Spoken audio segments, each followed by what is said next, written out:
अस्सलाम वालेकुम, कैसे हैं आप सब। उम्मीद करता हूं कि आप तमाम लोग खैरियत से होंगे। तो आज मैं आपको पढ़ाने जा रहा हूं क्लास 9 केमिस्ट्री चैप्टर नंबर 1, जिसमें आज हम पढ़ेंगे मिक्सचर के हवाले से। तो मिक्सचर क्या होता है, मिक्सचर को समझने से पहले सबसे पहले आपको एलिमेंट और कंपाउंड का जो टॉपिक है वो क्लियर होना चाहिए। तो अगर आपको एलिमेंट और कंपाउंड का टॉपिक क्लियर नहीं है तो सबसे पहले जाए चैप्टर नंबर 1 की प्ले लिस्ट में एलिमेंट और कंपाउंड के टॉपिक्स को क्लियर करें और फिर मिक्सचर को समझें। ठीक है, तो शुरू करते हैं बेटा, मिक्सचर क्या होता है। तो बेटा जब दो या दो से जायद एलिमेंट या कंपाउंड जब दो या दो से जायद एलिमेंट या कंपाउंड आपस में मिक्स हो, ठीक है, आपस में क्या हो, मिक्स हो, और उनके दरमियान किसी भी किस्म का केमिकल रिएक्शन ना हो, ठीक है, उनके दरमियान किसी भी किस्म का केमिकल रिएक्शन ना हो, तो ऐसी चीज को हम क्या कहते हैं, मिक्सचर कहते हैं। तो मिक्सचर में जो एलिमेंट हो या कंपाउंड हो वो अपनी शनाख्त बरकरार रखता है। ठीक है, किसी भी एलिमेंट और कंपाउंड की जो आइडेंटिफिकेशन है उसमें कोई भी तब्दीली नहीं आती। तो ऐसी चीज़ को हम क्या कहते हैं, मिक्सचर कहते हैं। तो जब दो या दो से ज़ायद एलिमेंट या कंपाउंड आपस में मिक्स हो और उनके दरमियान किसी भी किस्म का केमिकल रिएक्शन ना हो तो ऐसी चीज़ को हम क्या कहते हैं, मिक्सचर कहते हैं। इसकी मिसाल में हमारे पास बेटा एयर मौजूद है। ठीक है, तो आपने छोटी क्लासेस में पढ़ा होगा एयर जो है वो डिफरेंट गैसेस का मिक्सचर है, जिसमें शामिल है ऑक्सीजन, नाइट्रोजन, कार्बन डाइऑक्साइड और इसके अलावा दीगर गैसेस मौजूद है। तो एयर में ये गैसेस मौजूद हैं, ठीक है, यानी आपस में मिक्स हुई हुई हैं, लेकिन इनके दरमियान किसी भी किस्म का केमिकल रिएक्शन नहीं होता। हाइड्रोजन ने अपनी शनाख्त बरकरार रखी है, इसी तरीके से नाइट्रोजन भी जो है वो अपनी शनाख्त को बरकरार रखता है और कार्बन डाइऑक्साइड भी अपनी शनाख्त को बरकरार रखता है। तो एयर में ये तमाम गैसेस मौजूद है, तो एयर क्या है, एक मिक्सचर है। ये बात क्लियर हो रही, कोई मसले की बात तो नहीं। इसी तरीके से अगर मिल्क की बात करें, दूध की बात करें, तो दूध भी क्या है, एक मिक्सचर है। तो दूध में क्या है, वाटर कंटेंट बहुत ज़्यादा होता है। इसके अलावा बेटा उसमें प्रोटीन मौजूद होता है, फैट मौजूद होता है, शुगर मौजूद होता है। बात क्लियर हो रही। तो मिल्क में से शुगर को अलग किया जा सकता है, वाटर कंटेंट को अलग किया जा सकता है, प्रोटीन को अलग किया जा सकता है। इसी तरीके से शुगर को भी अलग कर सकते हैं। ये बात क्लियर हो गई। अब डेफिनेशन को पढ़ता हूँ और लाइन को समझाता हूँ ताकि आप एग्जाम में इसको अच्छी तरीके से लिख सकें और समझ सकें। तो देखिए बेटा, व्हेन टू और मोर, दो या दो से जायद, ठीक है, तो कोई सा भी मिक्सचर हो उसमें दो या दो से जायद एलिमेंट भी हो सकते हैं, तीन भी हो सकते हैं, चार भी हो सकते हैं, पांच भी हो सकते हैं, छह भी हो सकते हैं, या ला तादाद हो सकते हैं। इससे किसी भी कोई मसले की बात नहीं है। व्हेन टू और मोर देन टू एलिमेंट्स और कंपाउंड, तो मिक्सचर में एलिमेंट्स भी हो सकते हैं, कंपाउंड भी हो सकता है, इससे किसी भी कोई मसले की बात नहीं है। व्हेन टू और मोर देन टू एलिमेंट्स और कंपाउंड फिजिकली कंबाइंड, ठीक है, यहाँ वर्ड आ रहा है फिजिकली कंबाइंड, यानी कि कोई केमिकल रिएक्शन नहीं हो रहा, सिर्फ और सिर्फ फिजिकल तौर पर वो क्या हो रहा है, मिक्स हो रहे हैं, किसी भी किस्म का केमिकल रिएक्शन नहीं हो रहा। तो आगे लिखा हुआ है विदाउट एनी फिक्स रेशो। तो बेटा जब केमिकल रिएक्शन होता है तो उसमें क्या है, एक फिक्स रेशो बनता है, लेकिन जब क्या है बेटा, फिजिकल कॉम्बिनेशन होती है तो उसमें किसी भी किस्म का फिक्स रेशो नहीं होता, क्योंकि किसी भी किस्म का केमिकल रिएक्शन नहीं होता है। तो ऐसी चीज को हम क्या कहते हैं बेटा, मिक्सचर कहते हैं। जैसे कि मिसाल के तौर पे सोचिए, यहाँ हम हमारे पास एयर है, ठीक है, इसमें सिर्फ और सिर्फ क्या है, एयर है, वो है नाइट्रोजन गैस। इंडस्ट्री में इस्तेमाल होता है नाइट्रोजन गैस का, हाइड्रोजन गैस का भी इस्तेमाल होता है। तो अभी क्या है, ये प्योर फॉर्म में है, लेकिन अगर आप इसमें क्या है, ऑक्सीजन गैस को दाखिल कर दें, इसके अंदर ऑक्सीजन गैस को दाखिल कर दें, तो ये क्या हो जाएगा, मिक्सचर हो जाएगा। ठीक है, ये क्या होंगे, फिजिकली कंबाइन होंगे, इनके दरमियान कोई केमिकल रिएक्शन नहीं होता, तो इसे क्या कहेंगे, मिक्सचर कहेंगे।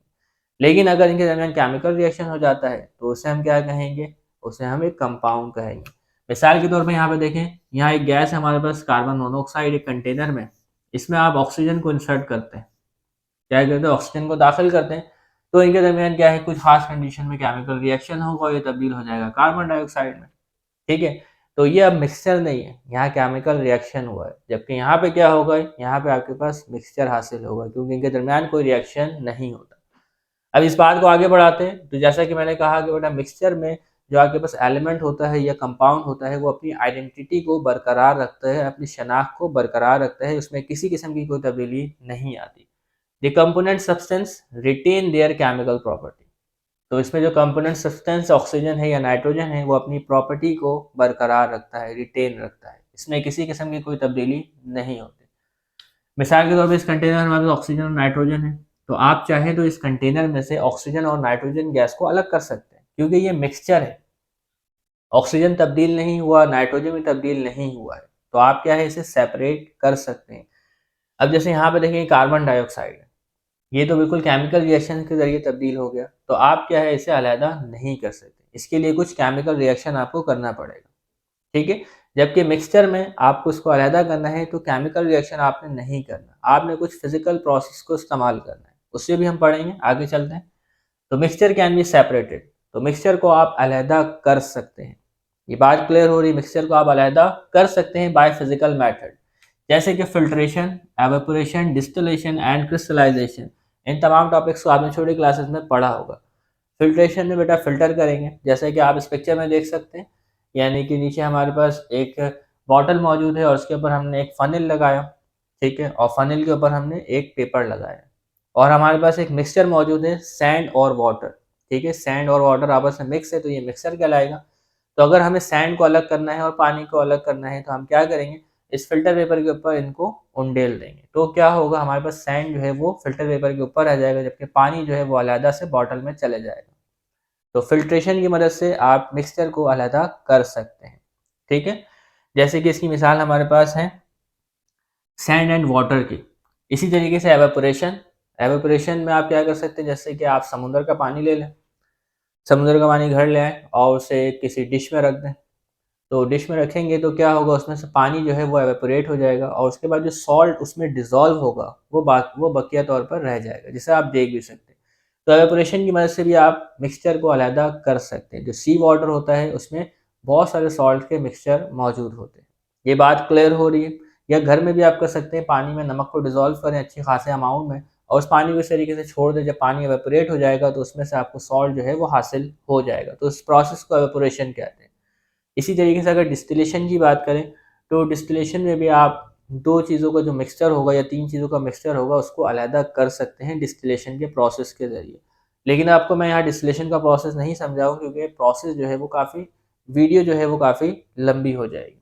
इसी तरीके से अगर क्रिस्टलाइजेशन की बात करें तो आप क्या है बेटा, पानी को गर्म करें, ठीक है, जब पानी को आप गर्म करेंगे तो आप पतीले की तह में देखेंगे तो आपको वहाँ पर क्रिस्टल्स दिखेंगे, ठीक है। तो इस अमल को क्या कहते हैं, क्रिस्टलाइजेशन कहते हैं। आप इसको पिक्चर में देख के बआसानी समझ सकते हैं, लेकिन डिस्टिलेशन को समझाने के लिए मुझे वीडियो को लंबा करना पड़ेगा, जो कि मैं नहीं चाहता।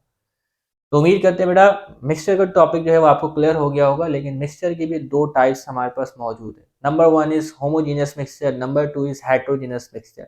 होमोजीनियस का वर्ड आपने ज़रूर सुना होगा और हेट्रोजीनियस का वर्ड भी ज़रूर सुना होगा। होमो से मुराद है सेम, जबकि हेट्रो से मुराद है डिफरेंट, ठीक है। तो आज हम बेटा इसकी डेफिनेशन पढ़ते हैं, फिर आपको समझाते हैं।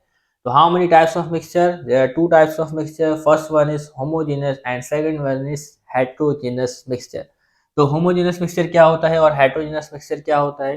तो होमोजेनस मिक्सचर जो है वो भी मिक्सचर होता है और हेट्रोजेनस जो है वो भी मिक्सचर तो होता है, ठीक है। लेकिन होमोजेनस मिक्सचर में क्या है, यूनिफॉर्मिटी पाई जाती है। क्या पाई जाती है, यूनिफॉर्मिटी, यानी यकसानियत पाई जाती है। ये एक ऐसा मिक्सचर होता है जिसको आप देखेंगे कि तो वो आपको एक जैसा लगेगा, ठीक है, मुकम्मल तौर पर एक जैसा लगेगा, उसमें किसी किस्म की भी कोई क्या है वेरिएशन नहीं होगी। क्या नहीं होगी, वेरिएशन नहीं होगी। अगर हम एयर की बात करें, इसको आप इस तरीके से समझ सकते हैं, ठीक है। सोचिए मिसाल के तौर पर आपके पास दो गैसेस हैं, ठीक है, कितनी गैसेस हैं, दो गैसेस, नाइट्रोजन और ऑक्सीजन। ऑक्सीजन गैस यहाँ है, नाइट्रोजन गैस इधर, ठीक है, फिर ऑक्सीजन गैस, फिर नाइट्रोजन गैस, यहाँ पे नाइट्रोजन, यहाँ पे ऑक्सीजन, यहाँ पे नाइट्रोजन, यहाँ पे ऑक्सीजन, ठीक है, यहाँ पे ऑक्सीजन, यहाँ पे नाइट्रोजन, यहाँ पे ऑक्सीजन, यहाँ पे नाइट्रोजन। तो इसमें देखेंगे जो गैस की जो डिस्ट्रीब्यूशन है वो क्या है, यूनिफॉर्म है, यकसा है, किसी भी तौर पर ये डिफरेंट नहीं, कोई वेरिएशन नहीं है, ठीक है, यूनिफॉर्मिटी पाई जाती है। तो डेफिनेशन देखें, in homogeneous mixture all the substances are evenly distributed throughout the mixture. या इसकी मिसाल आप इस तरीके से भी ले सकते हैं, एक पानी का गिलास ले लें, ठीक है, इसमें क्या है, आप NaCl को डिज़ोल्व कर दें, सॉल्ट को डिज़ोल्व कर दें, ठीक है। तो जब सॉल्ट डिज़ोल्व हो जाएगा तो उसमें क्या होगी, यूनिफॉर्मिटी होगी, NaCl जो है वो मुकम्मल तौर पर हर जगह डिज़ोल्व होगा। बात क्लियर हो रही। या इसके अलावा आप पानी ले, उसमें आप इंक डालें, ठीक है, क्या डालें, इंक डालें या नील डालें और उसे शेक कर दें, मिक्स कर दें, तो उससे भी क्या हो गया, आपके पास यूनिफॉर्मिटी पाई जाएगी। तो ऐसे मिक्सचर को आप क्या कहेंगे, होमोजेनस मिक्सचर कहेंगे। मिसाल आपके पास है सॉल्ट, ठीक है, तो सॉल्ट का जो सोल्यूशन होगा वो आपके पास क्या होगा, होमोजेनस मिक्सचर होगा। तो यहाँ पे लिखेंगे सॉल्ट सोल्यूशन। इसके अलावा वाटर की बात करें तो वाटर भी आपके पास क्या होगा, होमोजेनस मिक्सचर, लेकिन अगर वाटर में सॉल्ट होगा तो इसे मुकम्मल कर सकते हैं, जहाँ पे आप लिख सकते हैं सॉल्टी वाटर। क्या लिख सकते हैं, सॉल्टी वाटर। इसके बाद एयर की बात करें, एयर क्या है, होमोजेनस मिक्सचर, जिसकी मिसाल मैंने आपको दे दी। इसमें बहुत सारी गैसेस जो है वो पाई जाती हैं जो कि इवनली डिस्ट्रीब्यूटेड होती हैं, यानी कि यूनिफॉर्मली डिस्ट्रीब्यूटेड होती है, इनमें कोई वेरिएशन नहीं होता। ब्लड की बात करें तो ब्लड भी हमारे पास एक होमोजेनस मिक्सचर है। इसमें रेड ब्लड सेल है, वाइट ब्लड सेल है, प्लेटलेट्स है, और इसके अलावा डिफरेंट कंपोनेंट्स जो है वो पाए जाते हैं। ठीक है, इसमें प्लाज्मा भी है, लेकिन इसमें क्या है, एक होमोजेनिटी पाई जाती है, इवनली डिस्ट्रीब्यूटेड होते हैं, कोई वेरिएशन नहीं होती पार्टिकल की। इसी तरीके से अगर हेटेरोजेनस मिक्सचर की बात करें तो इसमें क्या है बेटा, जो पार्टिकल जो है वो इवनली डिस्ट्रीब्यूटेड नहीं होते।